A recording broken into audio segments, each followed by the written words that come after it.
घरटा को छारखार करदेला पुणी हिरण्यकश्यपुर मध्य से ही दशा है। नृसिंह भगवान की जय हो। बोले लक्ष्मी नृसिंह भगवान की जय। नृसिंहंकर सकाळ सकाळ दर्शन भगवान नृसिंह नृसिंह महाप्रभु डमडम डम डम डम दारु दंडम रडपि रड रडो ब्रह्मदंडम प्रदंडम। नृसिंहंकर सकाळु दर्शन हो गले मन भीतर भय दूर हो जाए। नृसिंहंकर प्रातः काल रे दर्शन हो गले मन भीतर समस्त भय आ पलाए भय रही ना। उग्रम वीरं महाविष्णुं ज्वलंतं सर्वतो मुखम नृसिंहं भीषणं भद्रं मृत्यु मृत्यु नमामि। पूजा करुचंदी पूजक महाशय। भूखंडं वारणांडं परवर विरटं डंप डंपौरुडंपं डिम डिम डिम डिम डिडिम्बं दहमपि दहमैः झंप झंपैश्च झंपैः तुल्यास्तुल्यास्तु तुल्याः धुम धुम धुमकैः कुंकुमांकैः कुमांकैः एतत्ते पूर्णयुक्तमहरः करः पातु मां नारसिंह। लक्ष्मी नृसिंह प्रहलाद जहांक प्रहलादंकर प्राण होचंती भगवान नृसिंह। नृसिंह महाप्रभुंकर दर्शन करुचंती आपण माने। तो आमे श्रवण करुथले पार्वतींकर किपरि भाव रे सप्तऋषि गणासी परीक्षा करुचंती मां पार्वती। कहउचंती आ तमे नारदंग कथा सुनी शिवं को पाया पई एमती तपस्या करूछ। नारद कहा घर आज पर्यंत सजाड़ी ना जहाँ घर देखियो नारद भांगी देइचंती। सप्तऋषि एमती परीक्षा करुचंती पार्वती की। कहले की स्त्री की पुरुष स्त्री हो पुरुष हो जी नारदंकर कथा शुणी कथा मानी उपदेश शुणी सी निश्चय घर द्वार छाड़िक भिकारी बुली देहरे सिना सज्जनर चिन्ह किंतु मनटा हूँ बड़ कपटी से समस्त को निजपरी करदेवा चाहती।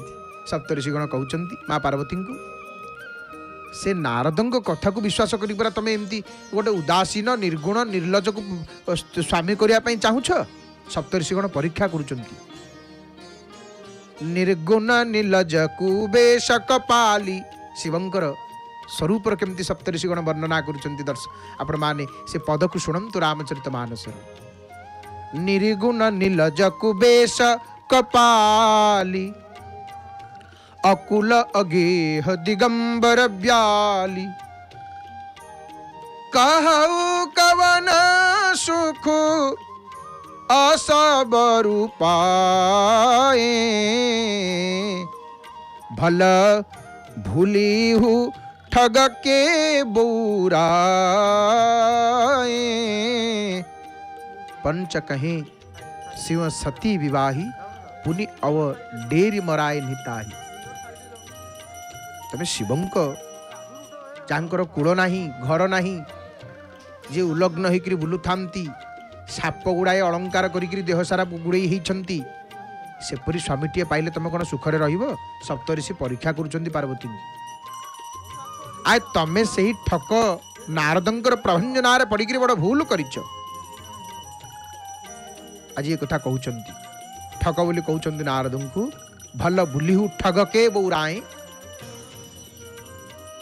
तेणु भल लोकों कथा शुणिक शिव आगे सती को विवाह करते जे किछि दिन पर छाड़देले तांकरी हेतु से बिचारी मरला।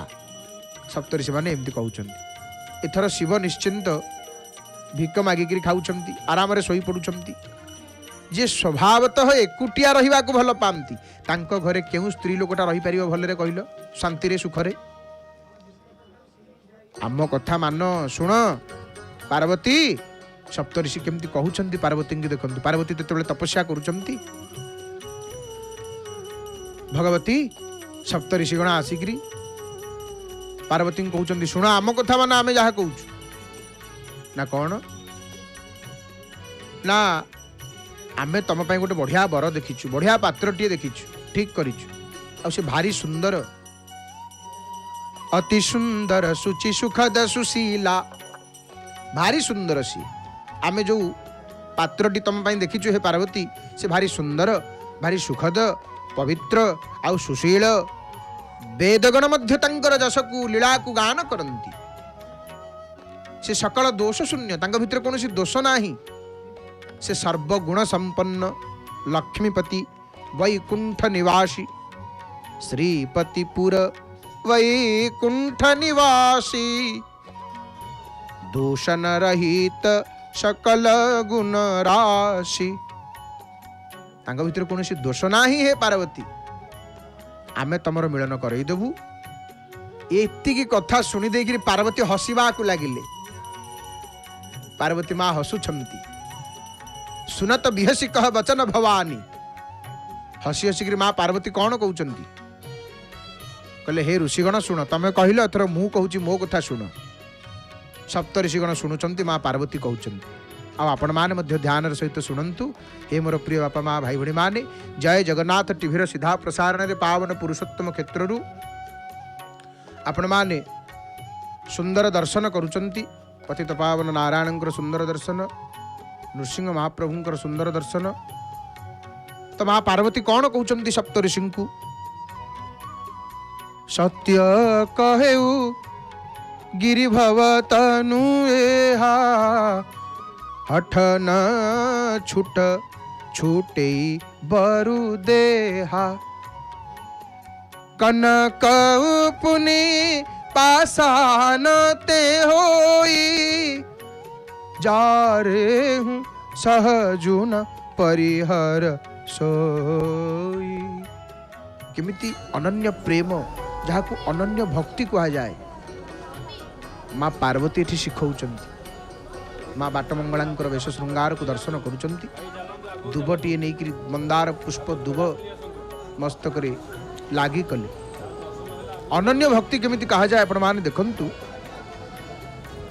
माँ पार्वती कहले हे सप्तऋषिगण मोर ये देह पर्वतरु जात होईची बोली आपण माने जहाँ कहिछंती सेटा सत्य एटा मिछ नुह तेणु मोर ये देहटा बरं मरीजीव हेले मु जिद्दी छाड़ीबी नाही मु शिवं को ही वर रूप वरण करी शिव मरीजीवी पछे आउ क्या नुह कौन पार्वती आलती नृसिंह महाप्रभु आलती दर्शन करुँच प्रणाम कर दियंतु नृसिंह महाप्रभु को प्रभुंकर नृसिंहंकर आलती जिते दर्शन करुँच आग प्रणाम कर दियंतु प्रभु को भगवान नृसिंह महाप्रभु मंगल करंतु आपण मानकर भगवान नृसिंहंकर भू भ्रू भू भ्रू भुजंगं प्रलयरवरं प्रज्वलज्वालमालं खर्जर्जं खर्जदुर्जं खिकच खच खचित खर्जदूर्जर्जयन्तं भूभागं भोगभागं गग गग गगनं